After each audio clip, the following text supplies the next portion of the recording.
Ar žinojote, kad kūnas turi dviejų rūšių limfą?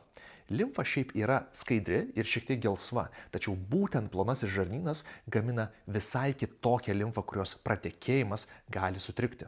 Plonasis žarnynas gamina baltąją limfą. Tirštą ir baltą kaip pieno substancija. Tai yra limfos ir riebiųjų rūgščių mišinį, kuris reikalingas mūsų kūnui.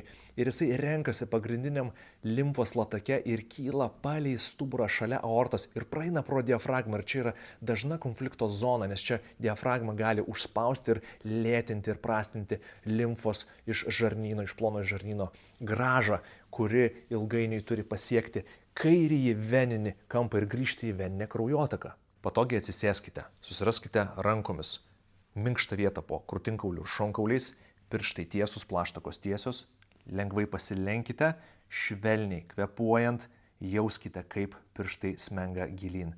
Iš lėto, jokio diskomforto, jokio skausmo, leiskite, kad nervų sistema pati viską padarytų ir po trupučiuką jausite, kaip erdvės daugėja. Ir jūs patys norėsite susilenkti labiau į savo rankas ir pirštus. Kartokite, po keletą kartų galite atsitiesti, pailsėti, vėl leistis žemyn keletą minučių. Įvairios virškinimo, lėtinės problemos, uždegimiškas žarnynas, daugybė kitų dalykų gali nutikti, jeigu limfa nesugeba grįžti atgal.